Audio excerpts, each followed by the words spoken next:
guys, Eric and Joe here to talk about The Walking Dead episode Home.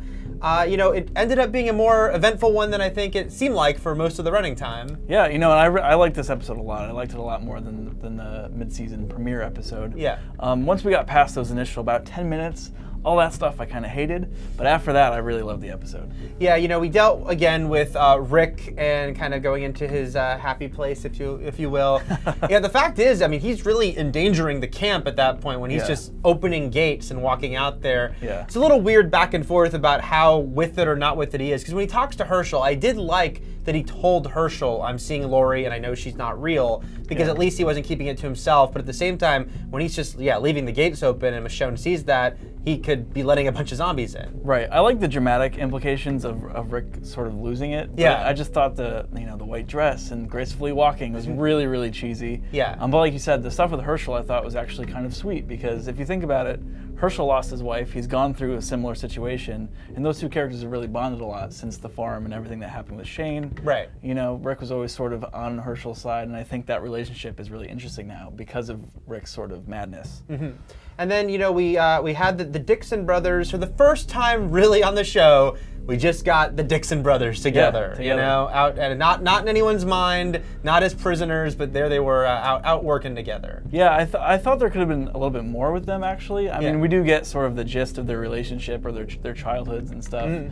But it moves pretty quickly into the climax at the prison. So. Yeah, I actually feel like they should have waited a little longer to bring them back to the group. Yeah, I almost thought maybe keep them away for a couple episodes and see what they're like together. I mean, so quickly, obviously, the idea is that Daryl has grown as a person while away from his brother, and the conflict that brings up. And Merle was back to being a good old super racist Merle about everyone. We did get some great zombie kills in that scene where they saved the family. Daryl smashing against the window, and then the trunk kill. The trunk was what got me. Like, I was sort of like, I was watching that, and then I sort of stopped paying attention really quick for something, and I saw that, and I just snapped back right to attention immediately. Right. But as far as Merle goes, like, I have this hope that he's going to be this character, like, if the show lasts this long, in season 7, we're like, remember way back when we all hated Merle? Right. I want him to be that character, but I just don't see any, like, even inklings of that being the case, It's interesting because the end of this episode opens the door to him now being part of the group, but it's like, how long could you take that, guys? I mean, and again, we had to imagine that he was with them for a while before the show ever began. But we'll see. Woodbury, again, Andrea, I feel like, yes, she was talking to him about some of the stuff with his daughter, but she didn't say, like, you had a bunch of zombie heads. What was going on with the zombie heads? She just like chooses to ignore it. Right. And that's part of, that opening 10 minutes that I mentioned. I'm glad that it was the weird fantasy stuff and then Andrea stuff, and then after that we could just like, all right, that crap's out of the way. Let's move to the interesting portions, because even the governor's like, yo, your speech was great. And I was like, no, it wasn't. No, it wasn't great. It was a very bad speech, actually. But, it does kind of, this episode obviously helped elevate, we'll get to the ending in a minute, the governor, as far as the fact that what he was really planning to do.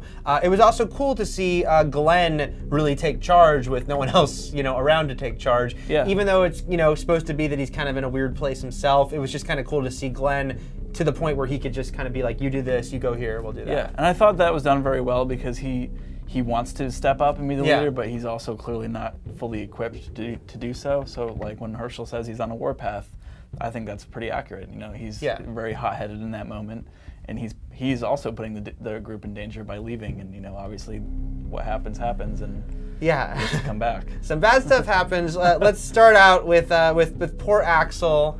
Poor Axel, man. I feel like the show is developing this trend where, as soon as we see, it's happened with T-Dog earlier in the season, and as soon as we know that we see a character getting more attention than he's ever gotten before, it's like indicative, okay, well, he's going to die this episode. Right. And I think that takes away, that moment where he does get shot is still great, but it does sort of like, you can see it coming ahead of time.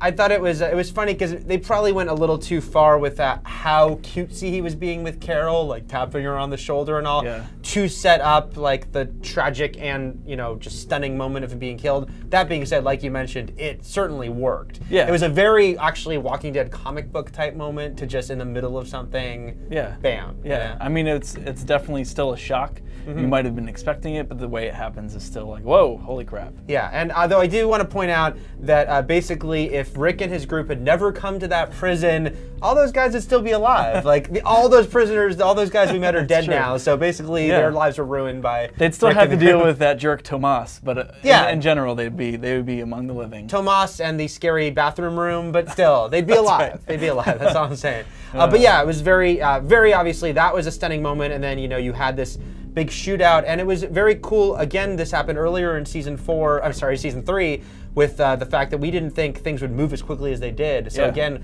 I think we all thought a couple more episodes before the governor came after them, but no, he was there. Yeah, and totally. What I really liked about that scene is that they kill people. The governor's people, obviously kill Axel, but at a certain point, the governor's just shooting and just basically, just waving his power around, just saying that I can do this, and this, just he's definitely playing to his own ego. Yeah. As opposed to just trying to kill them. And pretty ingenious in a nasty way of ramming through with a bunch of zombies in the back of that vehicle. Yes. To obviously, cause a lot of problems there, between the group. And I want to say, baby steps perhaps, but this was certainly the best episode for Michonne in a while. Yeah, and that she said something. She said something. She offered up some information at one point. It's a true progression for her. Yeah. So that was nice. She offered up the information about the zombie heads that we feel Andrea should be a little more concerned by. Yeah, exactly. And then, look, when someone's running around a field cutting off zombies' heads with a sword. Yeah. I mean, the whole end of the episode was just really exciting and really fantastic, and I think one of the best things that's happened all season. Yeah, and we were waiting for Daryl to kind of come back and save the day, but it was interesting to have Merle with him. So. Yeah, I mean, because now you have to consider, like,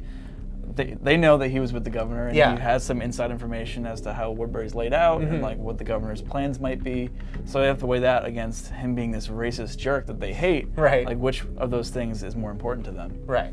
So let us know what you think. How do you think the Dixon brothers being back with Rick's group is going to go? And we'll see you next week. Talk more Walking Dead.